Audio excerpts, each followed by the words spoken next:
ये सच है कि जीवन के अस्तित्व को एक अरसा बीत चला है। आज हमें लाइफ कई रूप में देखने को मिलती हैं। एक ही जीव में कई प्रजातियां देखने को मिलती हैं। बात करें जानवरों की तो शेर, चीता, भालू, सांप और न जाने कितनी ही प्रजातियां जंगल में घूम रही हैं। जहरीले सांप से लेकर शिकार को निगलने वाले खौफनाक सांप तक आपको हर तरह के जीव देखने को मिलते हैं। खैर, बात केवल सांप की नहीं है, असल सवाल जीवों में इतनी वैरायटीज का है। सवाल है कि आखिर इतने तरह के जीव धरती पर कैसे पनप गए। पृथ्वी पर एक ही तरह का जीवन क्यों नहीं पनपा। जब सब कुछ एक सिंगल सेल से शुरू हुआ तो एवोल्यूशन की कहानी इतनी लंबी और पेचीदा कैसे हो गई। अगर आप सोच रहे हैं कि आज हम ह्यूमन एवोल्यूशन पर बात करने वाले हैं, आपको विज्ञान की नजर से वो कहानी सुनाने वाले हैं जब एक छोटे बेबीज की तरह जानवरों का पृथ्वी पर जन्म हुआ। इतिहास में पहली बार सांस लेने के लिए उनके फेफड़ों का निर्माण हुआ, देखने के लिए उन्हें आंखें मिली और खुद की फॉर्मेशन के लिए एक अवसर मिला। वो अवसर जिसकी बदौलत पृथ्वी पर जीवों का साम्राज्य फैल गया। 4 बिलियन साल पहले ये है हमारी पृथ्वी, जिसकी सतह पर केवल खौलते लावा की सिवाय कुछ भी नहीं था। यही लावा जल्द ही 9 मिलियन लिविंग स्पीशीज के लिए उनका घर बनने वाला था। खैर, ये रास्ता इतना भी आसान नहीं था। राख से जीवन को जन्म देने के लिए कई घटनाएं होने वाली थीं, लेकिन इनमें सबसे पहला पड़ाव पानी था। एस्ट्रॉइड्स और कॉमेट्स ने भले ही पानी को पृथ्वी पर छोड़ा, लेकिन ये पानी केमिकल्स और ऑर्गेनिक कंपाउंड से भरा था, जिन पर आसमान से कड़कती बिजली का पड़ना बाकी था। लाइटिंग स्ट्राइक के प्रभाव से पानी में मौजूद केमिकल एटम्स ने जुड़कर एक चेन बनाना शुरू किया, जिससे जेनेटिक मटेरियल का निर्माण हुआ। इस मटेरियल का ऐसे खतरनाक वातावरण में बचना हालांकि मुमकिन नहीं था, लेकिन पानी में मौजूद ऑयली मटेरियल की वजह से पहले सिंगल सेल ने पनपना तय किया था। पर अपनी फॉर्मेशन के बाद ये सिंगल सेल कहाँ चुप बैठने वाला था। 3.5 बिलियन साल पहले जेनेटिक मैसेजेस और केमिकल इंस्ट्रक्शंस के चलते इस सेल ने खुद को पहली बार कॉपी किया। ये जीवन की पहली कड़ी थी जिसने पृथ्वी पर कुछ अद्भुत कर दिखाया था। अपने क्लोन को तैयार करके इसने धरती पर जीवन की शुरुआत कर दी थी। तब ये सेल नहीं जानता था कि आगे चलकर इंसान, जानवर, पेड़ पौधे, चिड़िया और मरीन एनिमल सब कुछ इसी से विकसित होने वाले थे। अपने क्लोन को बनाकर ये सिंगल सेल अब रिप्रोड्यूस करना सीख गए थे, जिसने धरती पर इनके सर्वाइवल के चांसेस बढ़ा दिए थे। 2 बिलियन साल तक रिप्रोड्यूस करते हुए सिंगल सेल की पीढ़ियों ने खुद को ऐसे ही कायम रखा, लेकिन फिर एक घटना ने सब कुछ बदल दिया। गलती से 2 सेल्स का आपस में टकराव एक बाहरी बदलाव लेकर आया, जिसके तहत 2 सेल्स आपस में मर्ज हो गए और इनके जीन्स भी आपस में जुड़ गए। दिलचस्प बात थी कि इस मर्ज सेल ने भी अपने आप को कॉपी किया और इससे उत्पन्न होने वाले बाकी सेल्स ने भी इस प्रक्रिया को जारी रखा, जिसकी वजह से आने वाले सेल्स में एक की बजाय 2 सेल्स थे। अब ये सेल्स रिप्रोड्यूस करते गए, अपने आप को कॉपी करते गए और म्यूटेट होते रहे। जैसे जैसे म्यूटेशंस बढ़ती रही, पुराने जीन्स डिलीट हुए और नई फॉर्मेशन हुई और नए सेल्स बने। सदियों तक होती इस प्रक्रिया में एक वक्त ऐसा आया जब सेल्स एक दूसरे से बहुत अलग हो गए और इनसे कई बिलियन प्रजातियों का विकास शुरू हुआ। पानी के अंदर चल रही इस फॉर्मेशन से वहाँ कई प्रजातियां पनपने लगी, लेकिन जो हमारे विकास के लिए जिम्मेदार रहे वो थे 3 इंच लंबे वाटर वर्म। पानी के अंदर क्या आप इस जीव को देख सकते हैं? दरअसल ये हम हैं। आज से लगभग 550 मिलियन साल पहले। ये वो समय था जब म्यूटेशंस के चलते मेल और फीमेल जेंडर का विकास हो चुका था। अब हमारा मकसद प्रजनन की प्रक्रिया से अपनी संख्या बढ़ाना था, ताकि ज्यादा से ज्यादा जीन्स को रिप्रोड्यूस कर सकें। इस दौर में अपने लिए साथी को ढूंढना बेहद मुश्किल था, क्योंकि मादा को पहचानने के लिए वाटर वर्म के पास ना तो आंखें थी और ना ही कोई दूसरा फीचर। ऐसे में समुद्र के काले अंधेरे में देखने की क्षमता का होना जरूरी था। हालांकि ये एक बड़ी बाधा थी, लेकिन इसको सुलझाना भी कुदरत को बहुत अच्छे से आता था। जल्द ही प्रकृति का सबसे अद्भुत और अनोखा आविष्कार दुनिया में आया। हम बात कर रहे हैं आंखों की, जिसने वाटर वर्म को पानी के अंदर अपने पार्टनर को देखने और ढूंढ निकालने की ताकत दी। इस आविष्कार के लिए सबसे पहले वाटर वर्म के कुछ स्किन सेल्स म्यूटेट हुए। अब ये जीव अंधेरे और उजाले में फर्क कर सकते थे, अपने लिए ज्यादा शिकार ढूंढ सकते थे और रिप्रोड्यूस करने के लिए अपने साथी का भी चयन कर सकते थे।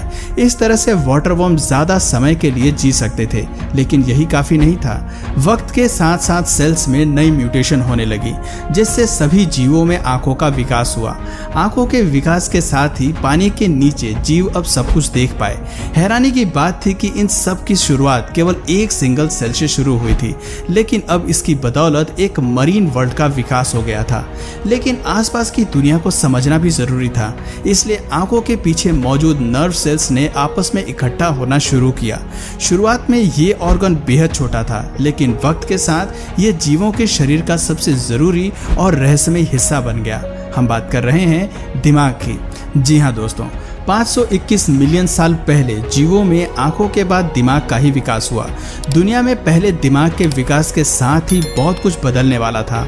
आपको बता दें कि इस ऑर्गन का विकास तब हुआ था जब हम समुद्र में मछली के रूप में मौजूद थे, और ये मछली थी फुट लॉन्ग आर्मर्ड फिश। मछली में विकसित पहला दिमाग आसान फैसले लेने के लिए विकसित हुआ था।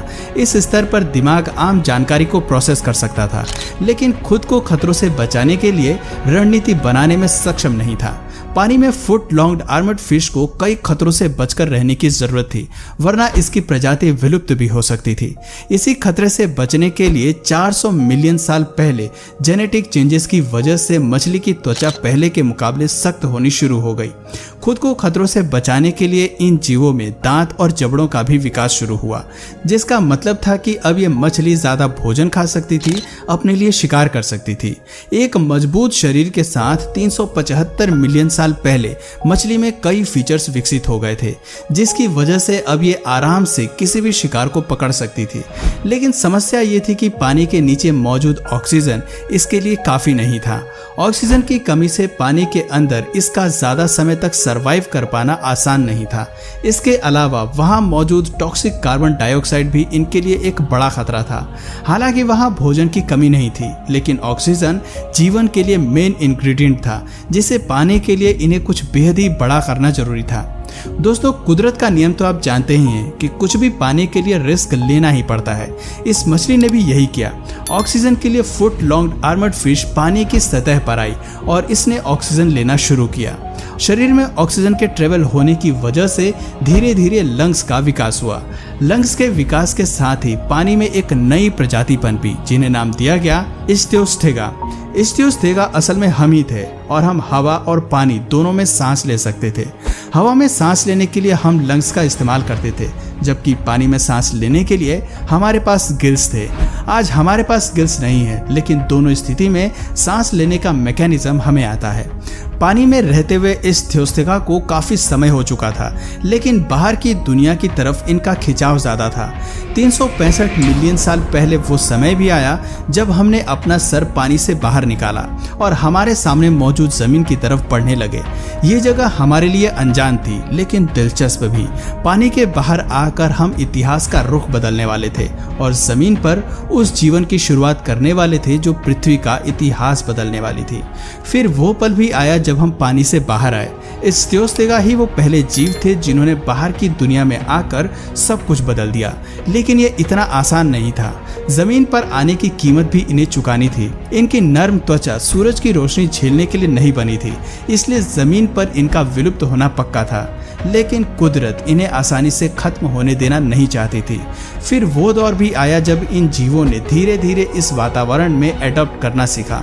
सूरज की रोशनी से बचने के लिए धीरे धीरे इनकी त्वचा सख्त होती चली गई। 340 मिलियन साल पहले हम इस्थियोस्थेगा से कैसिनेरिया में तब्दील हो गए। इसके साथ ही हमें मोटी चमड़ी और पंजों का निर्माण हुआ ताकि हम जमीन की सख्त सतह पर चलने के काबिल हो सकें। धीरे धीरे हमने अपने आप को जमीन के हिसाब से ढाला, लेकिन तपती धूप में अंडों का बचना मुश्किल था।